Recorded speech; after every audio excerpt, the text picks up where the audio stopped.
Hey guys, welcome back to my channel. If you're new, welcome. I'm Tammy. I make mummy and lifestyle videos over here on YouTube. Today's video is going to be my 10 and 11 week bump date. I can't believe I'm even at this point.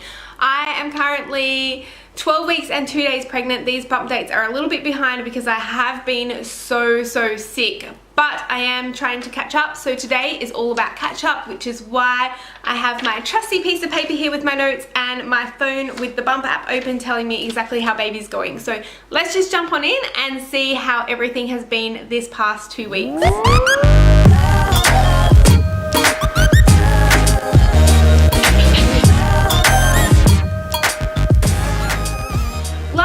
I'm going to start off with how the baby is going, what progress it's making and how big it is.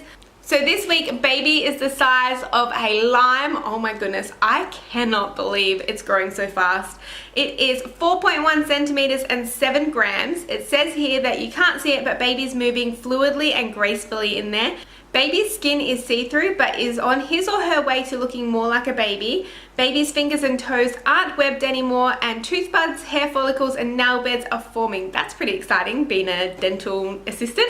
It says here your fetus is about 1.6 inches long and she's got about a 1:1 head to body ratio. Baby now weighs in at 0.25 ounces. Okay, so now that we've got how the baby is going out of the way, let's jump into how I've been feeling and what's been going on with me. This fortnight has been intense. We had probably the biggest scare we've had to date. At 10 weeks and 6 days, I had a huge bleed. The blood was bright red. There was a lot of it. Like honestly, it soaked like a wad of toilet paper when I went to the bathroom.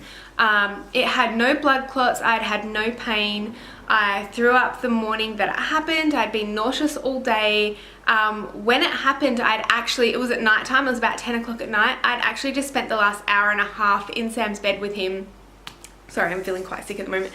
In Sam's bed with him, reading him stories and trying to get him to go to sleep. So it wasn't like I was doing anything strenuous. I have no idea what caused it or what it was. All I know is I screamed out to Matt, and I don't understand why it took him so long to get to me. He must have thought that I needed him to kill a spider, because honestly my screams are probably all the same. So he runs into the bathroom holding a piece of paper towel and he's like, "Where's the spider? Where's the spider?" No, it wasn't a spider. I had quite a lot of blood. That bleeding lasted for about an hour. For me it was really traumatic. I kind of laughed at one point and Matt's like, "Why are you laughing?" I think it was just out of sheer I didn't know how to feel. I'd been through this twice before. I honestly didn't know how to feel.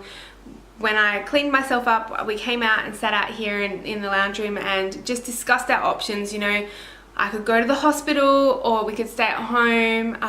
What did I feel I needed? A lot of people kind of thought, "Why aren't you going to the hospital?"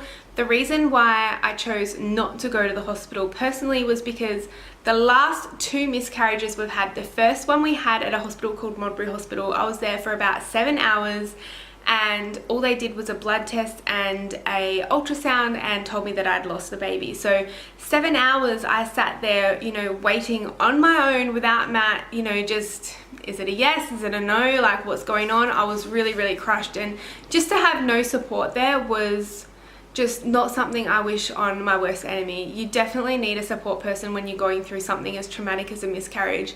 The second miscarriage I had was at the Women's and Children's Hospital. I went there because I kind of thought maybe that'd be quicker, that'd be more helpful, they would know what was going on. That was not the case. I was there for about 10 hours the first day. Then when I finally got seen, they said they didn't have any doctors that could see me, and so I had to go back the next day only to be told that I did in fact have had, that doesn't even make sense, that I had in fact had a miscarriage and that I would need a D&C, which we scheduled for the next day. So I had to find all of that out and go through the ultrasound and everything like that again by myself because Matt was with Sam, and obviously a hospital is not a place for a 2-year-old. At that particular point, all of our family was overseas apart from Matt's dad, and yeah, it just wasn't a good time for me. So this time round, I thought they're not going to do anything anyway.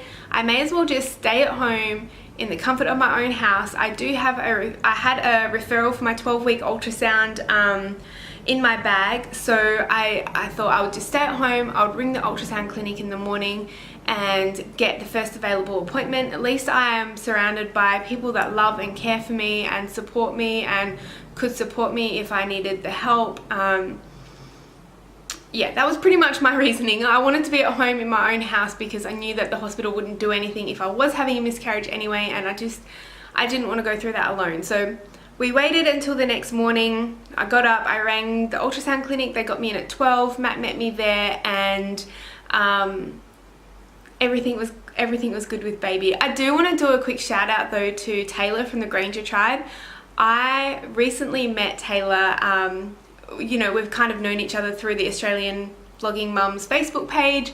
She is from Adelaide as well. She is just one of the most beautiful and naturally beautiful people that I've ever come across, and we've sort of fastly becoming good friends. You know, we've both got kids, we're both stay-at-home mums, we live within a couple of suburbs from each other. It's awesome. Like, it's so good to have that kind of friendship and somebody that, you know, you can discuss things with openly, as well as, you know, things about YouTube. So I caught up with her a few times. She actually gave me this beautiful box of sunshine. I'll have some footage here for you guys because she brought me to tears today, you guys. When she found out that we had that big bleed on Wednesday night, she went out and bought me a box full of sunshine. I've never had anybody do anything this sweet for me before. So this says on the box, Tammy and a few things for Sam. She didn't know if the baby was going to make it or not, and she just wanted to cheer me up, and just, like I said, I've never had a friend or anyone do this for me before, and it brought me to tears when she gave it to me. I'm gonna cry again. Thank you so much. So basically it's just a box full of things that are yellow, to bring some sunshine. There's a beautiful, oh so yummy, beautiful mango candle. There's like some pawpaw cream in here, a little treat for mummy, a bath bomb and a face mask, and just all things yellow to cheer me up. And oh, I didn't even see this before. A sweet note on the inside. It says, to Tammy, sending you a box of sunshine to hopefully brighten your day. I'm thinking of you, love, Taylor. Oh my goodness, she is so sweet. She was so worried about us and so worried about me and everything that we'd been through. She just wanted to cheer me up, and this is how she did it. And honestly, I couldn't be more thankful for such a lovely person in my life, and I don't think I've ever had a friend go out of their way to do something that sweet for me. So thank you so much, Taylor. I just wanted to say thank you. I know I got a lot of comments on Facebook from a lot of friends throughout YouTube and whatnot, wishing us all the best of luck once I had that bleed. For me, it was very scary. And if you've been through miscarriage, you'll understand the sheer fear of going through that. Fortunately though, the scan came up fine. I'll put some footage here of the scan. This thing, I don't really know how to get to focus. That just, I've been so scared all night.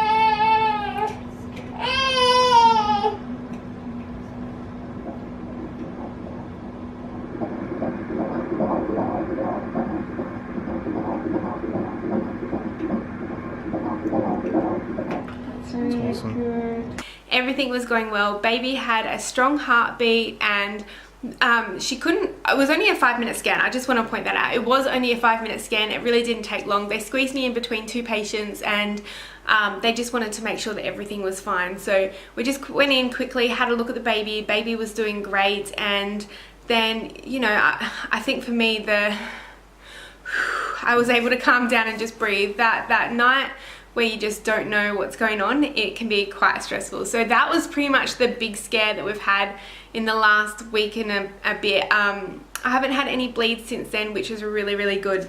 During that scan though, they did tell me that my baby was measuring at 11 weeks and 2 days. Based on the last scan, it should have only been measuring at 11 weeks. So I'm still a bit unsure on my due dates, but the 2 scans that I had before both said that I was due on the 1st of August. So the doctors so far have said they're going to keep the 1st of August date, not the 26th of July. So who knows, I'm due somewhere between those dates, but I'm just so thankful that I was able to go and have those scans, because honestly, it just, the girls there are wonderful. The reception staff where I go to have my scans are wonderful, and I can't thank them enough for the kindness that they've shown my way. It's really sweet to have people looking out for you, especially through a time like this that, you know, things can go wrong, and they do go wrong, and people lose babies every day, and the respect and kindness that they show us it's really a blessing. It's very, very sweet. In terms of symptoms for the last couple of weeks, the vomiting has definitely ramped up. That's why I was a little bit shocked that, you know, I had that bleed. Like I was vomiting. I was very, very sick. It didn't make any sense to me. But the vomiting has ramped up. Samuel is still copying everything I do. In fact, now Lightning McQueen joins in on the being sick. So there's a fun fact for you. Toddlers, hey? The fatigue has started to ease a bit. I'm still quite tired during the day, but I'm definitely not as tired as what I have been. And also the pregnancy insomnia is gone. I'm not waking up in the middle of the night anymore. I still occasionally wake up feeling quite nauseous, but just definitely not as nauseous as what I have been. Oh my goodness, I feel like I'm about to be sick. In terms of my aversion to food, it has eased up a little bit. I'm absolutely craving nectarines, like really, really juicy and sweet nectarines, and watermelon. Apart from that, still nothing really sounds appealing. I'm enjoying very, very bland sort of hospital type food. I don't really want to eat anything with too much flavor. I'm really enjoying the whole bland food at the moment. And in terms of my weight, I have actually lost weight. I'm now 103.5 kilos. So I'm happy that I haven't lost too much weight. I'm happy that I've kind of stayed the same. Like I said, in I think my last pregnancy updates, I don't know if I said it this time around, but I really don't want to gain much weight this pregnancy. Obviously I'm overweight. I haven't really shown you any bump shots because it doesn't really look any different. I'm overweight, you can't tell. But I am happy that I haven't really gained any weight in the first couple of weeks. I know that I'm going to probably gain some weight later on, but being overweight, you're not really supposed to gain as much as what, you know, people that are skinny gain. So yeah, that's pretty much how things have been going. Like I said, the scary part this past couple of weeks was that big bleed. It came out of nowhere. It went almost as fast as it came. There's no explanation. I didn't actually go and see my GP after, because the midwife said that the ultrasound tech said that everything was fine. She didn't give me an indication of why I had the bleed. I just didn't think it was worth, you know, whatever. I'm trying to just get past it and move on. I'm still quite ill every day. You know, things seem to be feeling like they're progressing. I am going to be getting a Doppler this week, which I'm so excited for. I think I said that in my last pregnancy update. This Sunday, it's getting dropped off to my house, and I know that there are a lot of people for and against Dopplers. Just in my case, and I hope you be kind to me in the comments about this. In my case, the anxiety of not knowing either way if you still have a baby or not,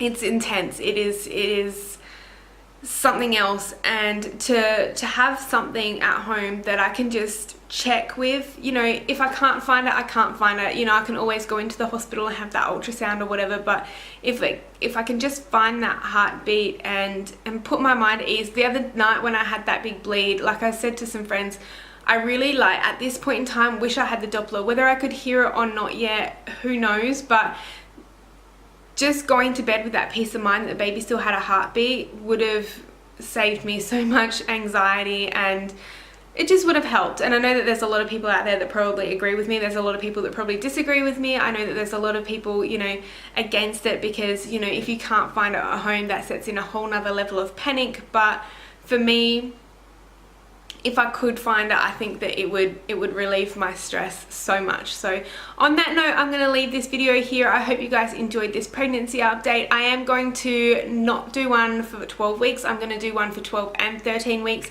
I do have another ultrasound next Wednesday, which is in about 6 or so days.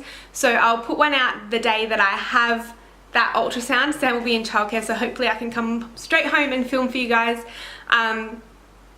Yeah, that particular day I'll be having blood work and an ultrasound done, so very excited to see that. That will be the big 12-week one. In terms of finding out the gender, we're not going to, I don't think. I think we're going to leave it a surprise. As much as I really, really want to know, I am such an impatient person. There was nothing quite like being told it was a boy when Sam was born. I think it just gives you that little bit more of a, gotta keep going because you've got to find out if it's a boy or a girl. I'm just super excited either way. If it's a boy, you know, Sam will have a little brother and I can just imagine them being best friends and playing together. I know they'll probably fight more than play, but you know, in my imagination, in the back of my mind, they're best friends. And if it's a girl, oh my goodness, I don't have a relationship with my mum at all. I'll go into that in another video, but to have that mother-daughter bond and to be able to like do makeup together and wear pretty dresses together and do all that girly stuff, it's something that I wish that I'd had in my childhood, and I think that I would really enjoy going forward into my adulthood. So that's pretty much where we are with that. I'm going to leave the video here because otherwise I'm just going to ramble for another 20 minutes. So I hope you guys enjoyed this video. Please give it a thumbs up if you did. Subscribe to my channel so you don't miss out on any more of my bump dates and updates. And we will see you guys in about a week's time. Bye!